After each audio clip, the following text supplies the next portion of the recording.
Mari Bapak Ibu Saudara, kita masuk dalam kehadiran Tuhan. Kita mau memuji Tuhan, kita mau memuliakan Tuhan dengan pujian-pujian kita. Haleluya Tuhan.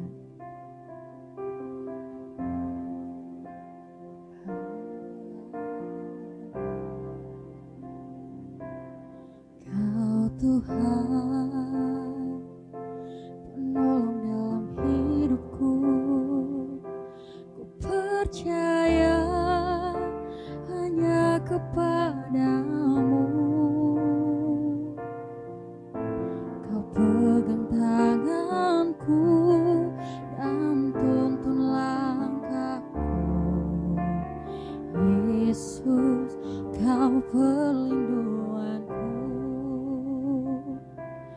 Kau Tuhan, kekuatan dalam hidupku, penolongku dalam kesesakan. Kau gunung batuku dan pertahananku. Yesus, kau kemenanganku.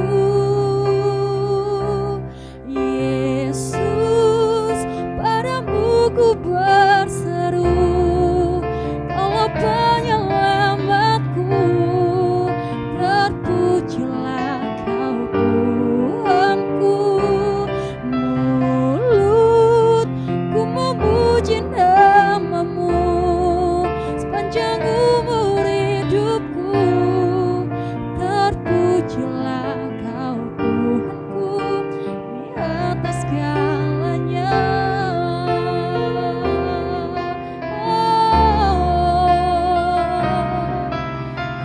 Haleluya. Mari lebih indah lagi kita mau katakan, Kau Tuhan penolong dalam hidupku. Kau Tuhan penolong dalam hidupku. Ku percaya hanya kepadamu. Kau pegang tanganku dan tuntun langkahku. Yesus, kau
Hosana bagimu,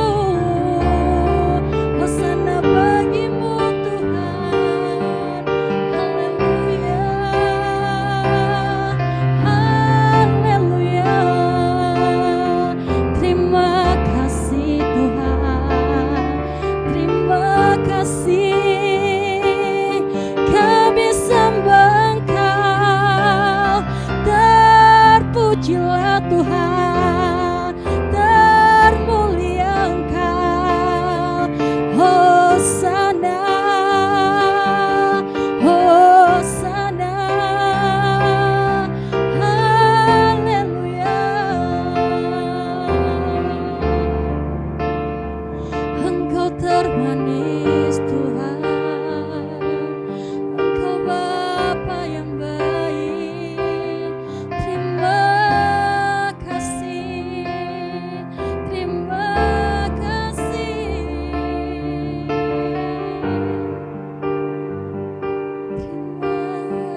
kasih. Haleluya.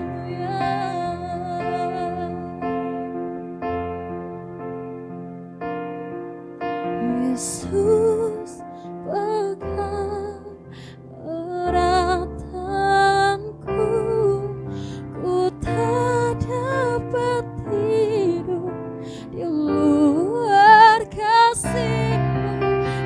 Bapa, jangan tinggalkan aku, Engkau alasan selama ku Yesus, pegang erat tanganku, ku tak dapat hidup di luar kasih-Mu. Bapa, jangan tinggalkan aku, Engkau alasan selama ku hidup. Lebih lagi kita katakan, Yesus, pegang erat tanganku, ku tak dapat hidup di luar kasih-Mu. Bapa, jangan tinggalkan aku, Engkau alasan selama ku hidup. Engkau alasan selama ku hidup. Engkau alasan selama ku hidup.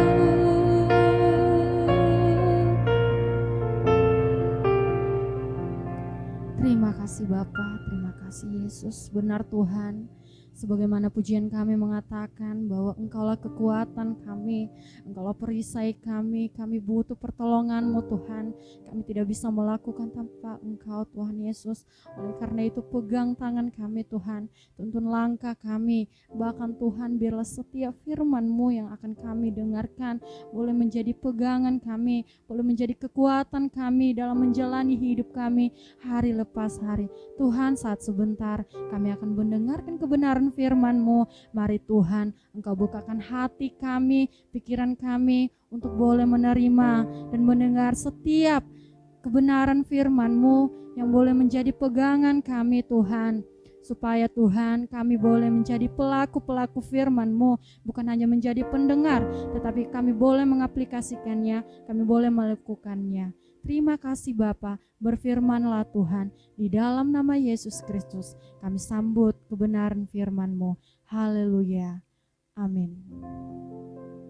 Baik, kita akan membaca firman Tuhan dalam Ulangan pasal 1.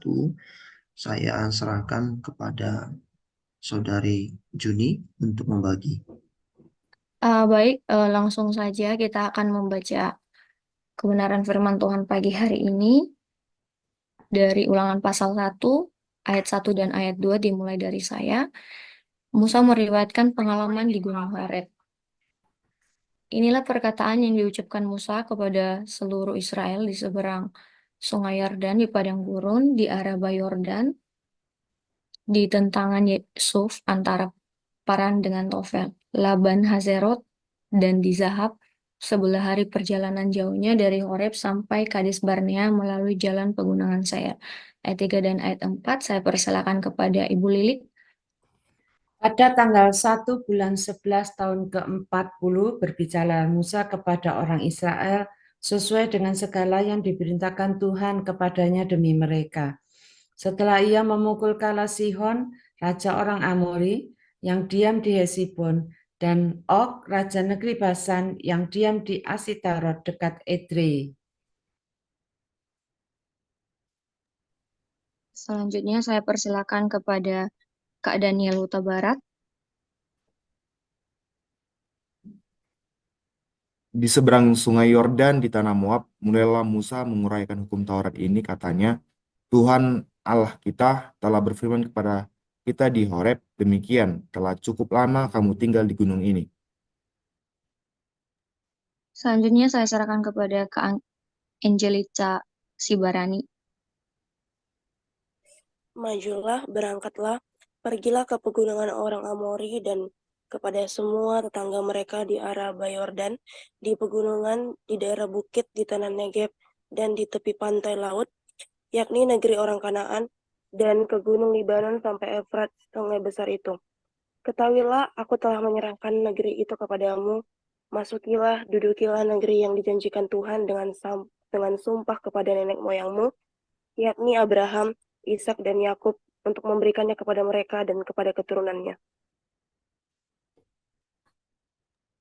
Ayat 9 dan ayat 10, Kak Erni.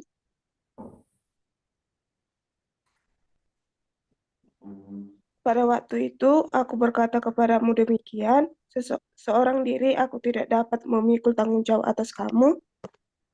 Tuhan Allahmu telah membuat kamu banyak, dan sesungguhnya sekarang kamu sudah seperti bintang-bintang di langit banyaknya. Ayat 11 dan ayat 12, Kak Demak.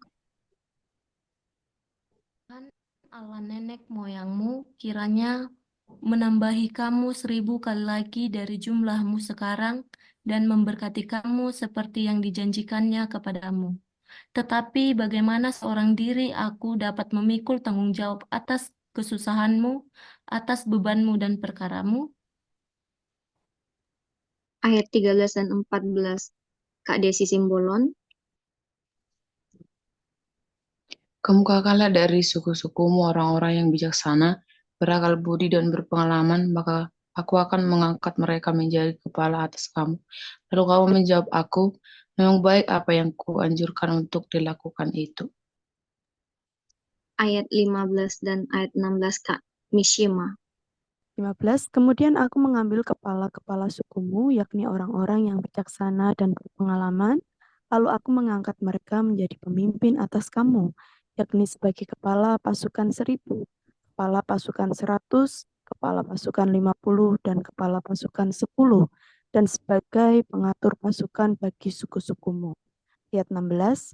Dan pada waktu itu aku memerintahkan kepada para hakimmu, demikian, berilah perhatian kepada perkara-perkara di antara saudara-saudaramu, dan berilah keputusan yang adil di dalam perkara-perkara antara seseorang dengan saudaranya atau dengan orang asing yang ada padanya. Ayat 17 dan ayat 18, Kak Elisawati Huta Barat. Kak Elisawati, ayat 17 dan 18. Baik, Kak. Dalam mengadili jangan pandang bulu, baik perkara orang kecil maupun perkara orang besar harus kamu dengarkan. Jangan gentar terhadap siapapun, sebab pengadilan adalah kepunyaan Allah. Tetapi perkara yang terlalu sukar bagimu, harus kamu hadapkan kepadaku, supaya aku mendengarnya. Demikianlah aku pada waktu itu memerintahkan kepadamu segala hal yang harus kamu lakukan. Baik, berhubung waktu pembacaannya sudah selesai, ayat selanjutnya kita boleh baca di tempat kita masing-masing. Langsung saya serahkan kepada Pak Joshua. Baik, terima kasih Juni. Selamat pagi, shalom semua, Bapak Ibu, teman-teman yang Tuhan Yesus kasihi. Kita bersuka cita pagi ini kita bisa kumpul bersama-sama kembali, kita memuji Tuhan dan kita membaca firman Tuhan. Kita akan merenungkan firman Tuhan yang telah kita baca tadi. Saya akan mengajak kita untuk merenungkan kembali ayat 8. Mari kita perhatikan Ulangan pasal 1 ayat 8. Ini yang akan menjadi bahan perenungan kita untuk sepanjang hari ini. Ulangan pasal 1 ayat 8 saya baca kembali. Ketahuilah aku telah menyerahkan negeri itu kepadamu. Masukilah, dudukilah negeri yang dijanjikan Tuhan dengan sumpah kepada nenek moyangmu, yakni Abraham, Ishak dan Yakub, untuk memberikannya kepada mereka dan kepada keturunannya. Puji Tuhan, yang diberkati, yang berbahagia adalah kita yang mendengarkan firman Tuhan dan memelihara dalam hati kita. Saudara, jadi konteks dalam ayat ini, orang Israel itu sedang bersiap-siap menyeberang sungai Yordan. Nah, setelah mereka nanti menyeberangi sungai Yordan, maka mereka telah tiba di tanah Kanaan. Kalau kita lihat di ayat 3 ya, pada tanggal 1 bulan 11, nah perhatikan tanggal 1 bulan 11, kalau dalam tanggal kita itu tanggal 1 November gitu ya, tahun ke-40. Jadi ini sudah tahun ke-40, Bapak Ibu Saudara, teman-teman. Ya, ini sudah tahun yang ke-40, artinya tinggal kurang lebih 1-2 bulan lagi mereka tiba di tanah Kanaan, karena waktu yang mereka harus habiskan untuk sampai di tanah Kanaan itu 40 tahun kan. Nah, ini sudah tahun ke-40 tapi masih di bulan yang ke-11 tanggal 1, berarti ada 2 bulan lagi kurang lebih. Ya kan? Bulan 11 1 bulan, lalu bulan 12 1 bulan. Jadi 2 bulan mereka untuk tiba di tanah Kanaan.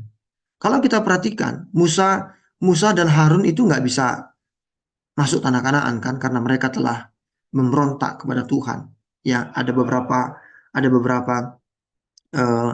kesalahan yang dilakukan oleh Harun, dan Musa juga pernah salah. Ya, dia telah merusak kekudusan nama Tuhan, di mana dia pernah melanggar perintah Tuhan sehingga Musa tidak diizinkan Tuhan untuk masuk ke tanah Kanaan. Dia hanya diizinkan untuk melihat tanah Kanaan. Lalu sebelum menyeberang sungai Yordan, dia memberikan perintah, dia memberikan peringatan kepada nasihat kepada orang-orang Israel generasi kedua, karena generasi pertama sudah meninggal, ya. Yang dari generasi pertama yang tinggal hanya Yosua dan Kaleb kan begitu ya. Jadi yang lain sudah meninggal dari generasi pertama itu. Generasi pertama hanya ada ya Musa, Harun. Harun sudah meninggal, Musa, lalu Kaleb, Yosua. Musa pun sebentar lagi meninggal sebelum masuk tanah Kanaan orang Israel kan begitu.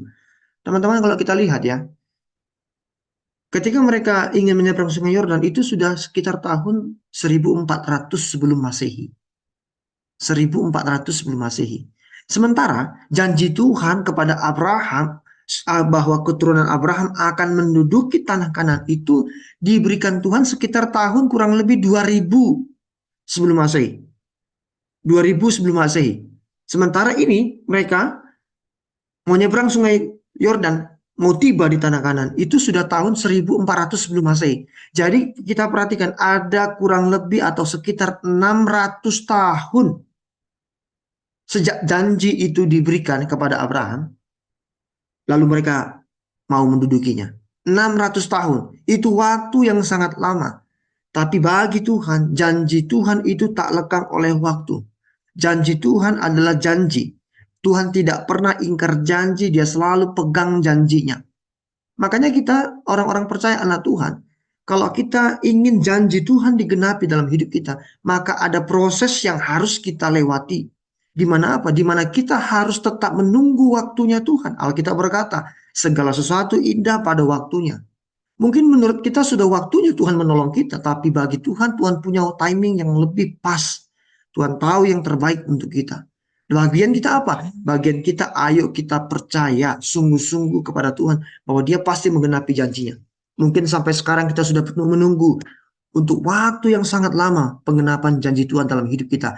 Jangan pernah putus asa, tetap percaya kepada Tuhan. Mungkin ada banyak godaan-godaan dalam hidup kita untuk kita melupakan janji Tuhan, untuk kita meragukan janji Tuhan. Jangan pernah. Ini Alkitab, ini apa yang kita baca hari ini, kita renungkan hari ini, mengkonfirmasi kepada kita, menegaskan kembali bagi setiap kita, memperingatkan setiap kita bahwa Tuhan selalu pegang janji Tuhan. Janjinya tidak pernah lekang oleh waktu. Dia selalu menepati janjinya. Karena dia bukan manusia. Dia Tuhan yang setia. Dia tidak pernah asal berjanji. Dan untuk itu, lakukanlah bagian kita sungguh-sungguh yang terbaik yang dapat kita lakukan. Dan tetap mengandalkan Tuhan, percaya kepada Tuhan. Maka kita akan lihat pada saatnya janji Tuhan akan tergenapi satu demi satu dalam hidup kita. Dan kita akan mengagungkan Tuhan. Dan sungguh luar biasa dahsyat, hebat Tuhan yang kita punya. Pegang janji Tuhan dan tetap percaya kepada Tuhan. Maka janji Tuhan akan tergenapi bagi setiap kita. Amin. Tuhan Yesus memberkati kita semuanya. Kita akan berdoa syafaat. Saya serahkan kepada Saudari Demak untuk memimpin doa syafaat. Sebelumnya nanti bisa berdoa untuk firman Tuhan yang telah kita dengarkan pagi hari ini. Saya persilahkan.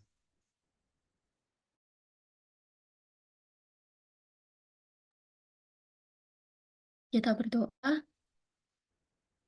Allah Bapa yang bertata di dalam kerajaan surga, sungguh kami bersyukur kepadamu ya Tuhan, buat anugerah, cinta kasih, serta lawatan Tuhan dalam kehidupan kami, di mana pada pagi hari ini Bapa, Engkau masih mengizinkan kami menghirup nafas kehidupan yang daripada Engkau. Bapa yang baik, Engkau tahu Tuhan, pada pagi hari ini kami melakukan mesbah pagi. Kiranya melalui mesbah ini namamu semakin dimuliakan. Dan kami Tuhan telah mendengarkan sebagian dari firman-Mu yang disampaikan oleh hamba-Mu, yaitu Pak Yosua Sibarani. Kiranya apa yang disampaikan oleh hamba-Mu dapat kami terima dan kiranya firman-Mu dapat bertumbuh dan berbuah dalam kehidupan kami dan namamu semakin termulia. Kami berdoa untuk negara kami. Kiranya Engkau terus memberkati tanah negara kami ini dengan kedamaian, keadilan, dan kesejahteraan. Berikanlah kebijaksanaan kepada pemimpin negara kami, sehingga mereka dapat membuat keputusan yang adil dan bijaksana untuk kebaikan semua orang. Lindungi negara kami dari segala kekacauan dan konflik, dan berikanlah kami semangat persaudaraan dan bekerja sama. Kami berdoa bagi gereja dan hamba Tuhan.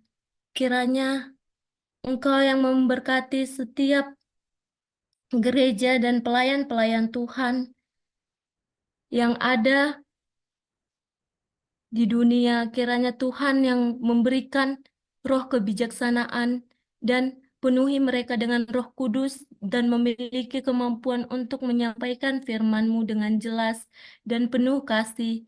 Lindungi mereka dari segala godaan dan kesulitan, serta kuatkanlah mereka dalam setiap tantangan dan rintangan yang mereka hadapi. Kami juga berdoa supaya setiap gereja-gereja menjadi tempat yang penuh dengan cinta dan persaudaraan, tempat di mana setiap orang merasa diterima dan dibimbing dalam iman. Kami berdoa supaya Engkau memberkati setiap kota yang kami tinggali. Berikan tempat yang kami tinggali ini, Tuhan, dengan kedamaian dan keselamatan. Lindungi setiap warga kota dari segala bahaya dan kerusakan, dan bantu kami dalam setiap kebutuhan kami. Kami juga berdoa agar Engkau membimbing para pemimpin lokal untuk membuat keputusan yang mendukung kesejahteraan masyarakat dan menjaga keharmonisan. Semoga kota tempat tinggal kami menjadi tempat di mana kasih sayang dan solidaritas tumbuh subur, dan di mana setiap orang merasa aman dan dihargai. Di atas segalanya itu, Tuhan, kami mengaku kami adalah manusia yang penuh dosa.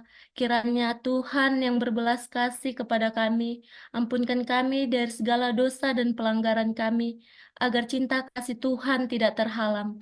Hanya di dalam anak-Mu Tuhan Yesus Kristus kami berdoa dan mengucap syukur kepadamu. Amin. Terima kasih untuk Saudari Demak yang sudah memimpin doa syafaat. Terima kasih juga untuk teman-teman lain yang sudah ambil bagian dalam pelayanan pada hari ini. Daniel sebagai operator, Juni yang membagi bacaan kita hari ini, dan Demak yang memimpin doa syafaat. Juga terima kasih untuk Bapak Ibu, teman-teman yang sudah bergabung. Tuhan memberkati kita semuanya. Jangan lupa minggu depan kita juga tetap ada mesbah pagi jam 5:30 yang akan dilayani oleh Saudari Misima. Benar ya? Iya, Iya, Pak. Saudari Misima, iya. Minggu depan ya kita bisa mendengarkan firman Tuhan kembali. Baik, selamat pagi bagi kita semuanya. Kita akan akhiri mesbah pagi kita. Saya minta dengan kasih Ibu Lili bisa memimpin doa penutup sekaligus doa berkat hari ini. Kami bersyukur punya Allah yang luar biasa. Kami juga bersyukur Tuhan sudah berikan kesempatan kami untuk doa pagi hari ini di dalam mesbah pagi online. Terima kasih Tuhan, memberkati Pak Yosua sebagai leader kami berdoa pagi hari ini. Berikan hikmat-Mu senantiasa, berikan pengurapan-Mu atas pelayanannya. Tuhan memberkati setiap kami yang ada. Terima kasih Tuhan, firman yang menguatkan untuk setiap kami. Ingat akan janji-Mu. Tuhan, kami manusia terbatas, tapi Tuhan kami punya Allah yang luar biasa dan Allah yang luar biasa itu mengasihi kami. Roh Kudus menolong kami untuk menjadi pelaku firman-Mu, untuk senantiasa percaya akan janji-Mu, sehingga janji-janji Tuhan itu boleh nyata atas kehidupan kami dan kehidupan kami ini memuliakan nama-Mu dimanapun kami berada. Terima kasih Tuhan, menyerahkan sepanjang minggu ini dalam tangan-Mu. Tuhan pimpin kami, Tuhan kami, Tuhan menopang kami, Tuhan memenuhi setiap apa yang kami butuhkan. Terpujilah nama-Mu Tuhan dalam segala kegiatan kami, kiranya nama-Mu saja yang dipermuliakan. Mari saudara-saudari kasih Tuhan, arahkan hatimu untuk menerima berkat Tuhan. Berkat dari Allah Bapa yang Maha Kasih, yang kasih-Nya melimpah atas kehidupan kita, anugerah-Nya yang luar biasa dalam kehidupan kita, dan kasih sayang dari Tuhan Yesus Kristus yang telah mengorbankan dirinya untuk menebus dosa kita semua oleh karena kasih-Nya dan penyertaan dari Roh Kudus yang senantiasa menopang, menghibur, menolong kita semua mulai dari hari ini hingga Maranatha Tuhan Yesus datang kembali. Di dalam nama Tuhan Yesus, amin. Amin. Thank you Bu Lili. Terima kasih semuanya. Tetap semangat. Tuhan berkati kita semua. Ya, Bu Misima, Tuhan Berkati. berkati. Baik, thank you semua. Tuhan berkati. Ya.